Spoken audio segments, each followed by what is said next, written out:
Hey, it's Al again at Chatting with Poker. So this is a brief update about my road of taking that penny. I don't have a penny right here with me right now, and building it to a bankroll so I can go down in the World Series of Poker with 10 grand and play a few of the games down there. So I think the last time I talked, I was at roughly, I think it was like 300 and some change, I think. I had a brief downturn. So now instead of being at I think it was 326, 350, somewhere around there, I am down to 225 bucks. So a couple things that I wanted to talk about in this video today that as a new poker player that I understand, it just came across my mind to talk about it, and that's managing your bankroll. The key to managing your bankroll is some of the things you may have to do that might seem a little bit, I don't know, shall we say, chickadee kind of? So no matter what poker player you are out there, no matter how great you are, you could be the best poker player that there ever was. You could be a Phil, you could be whoever, one of the greatest poker players there is. You're absolutely trash if you don't manage your bankroll. If you don't manage your bankroll, then there is not much you're gonna be able to do in poker at all, when you think about that. So I just want to go through a few things that I learned, things that I've had to deal with myself to make sure that I'm doing the right things when it comes to managing your bankroll. I guess first of all, just to say, when you're trying to build that bankroll, you got to make sure you're using money that's not necessarily extra money, because nobody has extra money. At least I don't. I work for a living. But you want to try to make sure that you're not using, say, your grocery money, your rent money, or if you like to hang out and have a couple of drinks on the weekend. I'm not that person, but don't even use that money. Try to set aside a little bit of your nest egg to kind of build your way to a nice little bankroll so that you can get to where you want to get. Make sure you have some type of, I guess you call it dedicated funds that are used just for that purpose itself, for playing poker. In other words, the simple rule is separate that money from real life. Make sure that money is separate, that it's different. That was the first rule I had to learn. Well, not that I had to learn it, but that was the first rule that I adopted, because I made sure that any funds that I used were the funds that I wanted to play, that I was able to lose and not have to worry about whether or not my light bill got paid, or I didn't have enough to buy that pound of chicken that I needed to have for the rest of the week. So make sure you have dedicated funds. The other thing that I learned, this is number 2, that was number 1. How much money you need for your bankroll depends on the format of Texas Hold'em you're gonna play. You're probably gonna need about 200 bucks to sit down at the table. 200 bucks will approximately put you at, if it's a 1-2, 20 big blinds. That's what I mean by that. So 200 bucks, 20 big blinds, so you got 20 times for the button to pass you around the table that you can actually play. In a tournament, it's a little bit different. So in a tournament, you're gonna have maybe a tournament, let's say it's like $50 buy-in for the tournament. Could be more, could be 200, could be thousands. Let's just say it's $50.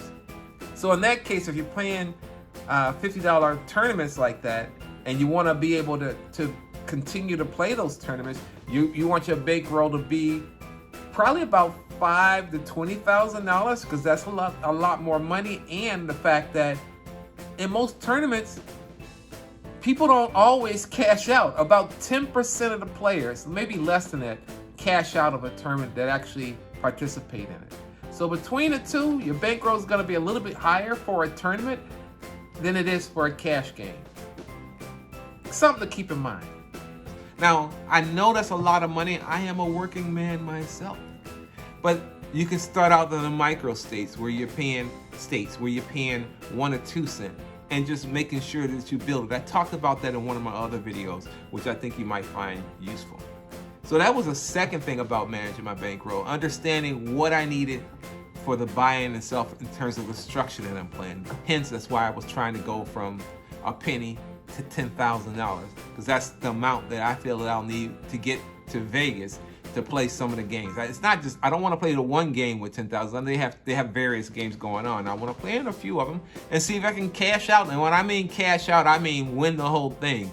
I've cashed out in the tournament where I get the bubble and then I get my money back in most cases. I did one last night, $25 game, and I ended up, I forgot what number I was, but anyway, I basically got about, I want to say it was about $38, $39. Might have been a little bit more than that, I'm not sure. But it was for a $25 buy-in, which is not bad. Not bad at all in my case, I think. I think I did pretty good. What about you?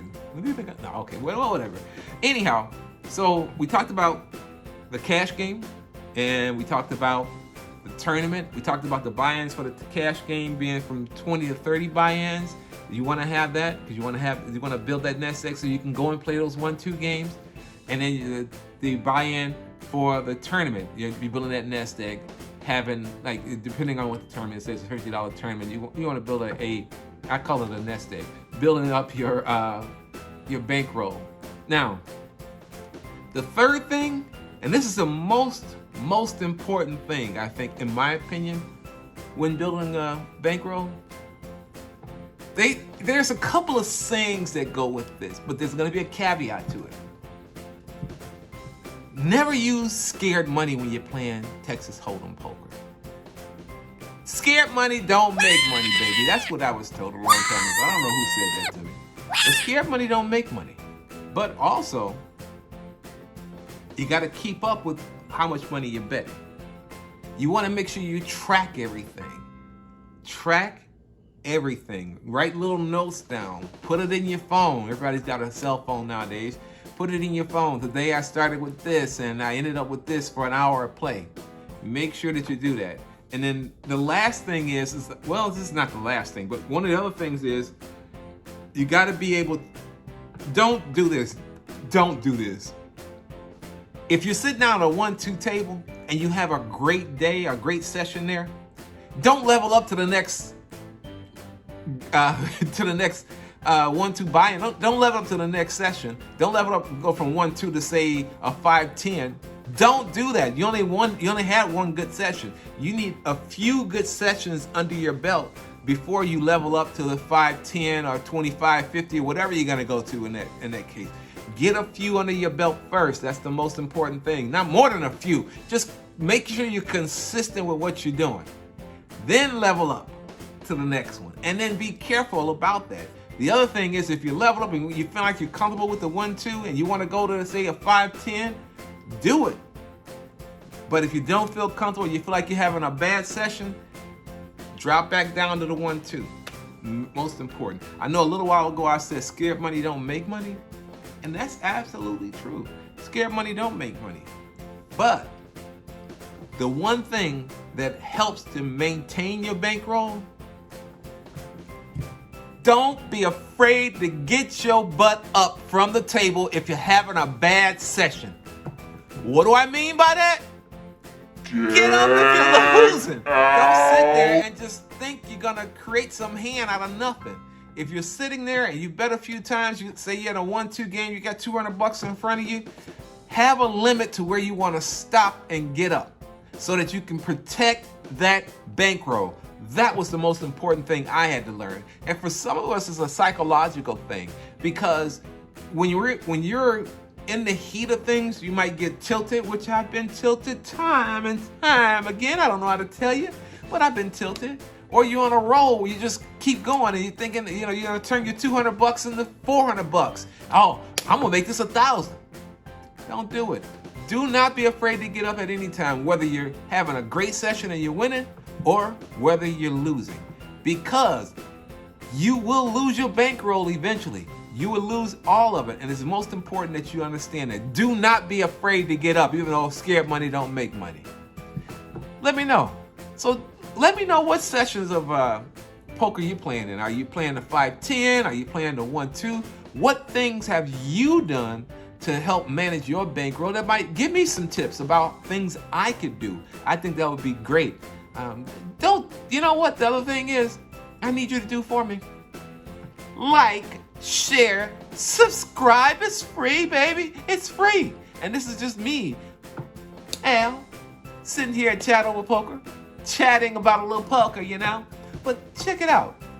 I really want you to do that. Like, subscribe, help us out here. Let's just keep this thing going. And if you have any questions, just put them in the comments. So if you think I've said something that doesn't make sense, put it in the comments. Let's discuss it. This is Chat Over Poker, baby. See you on the field, baby. What up, though?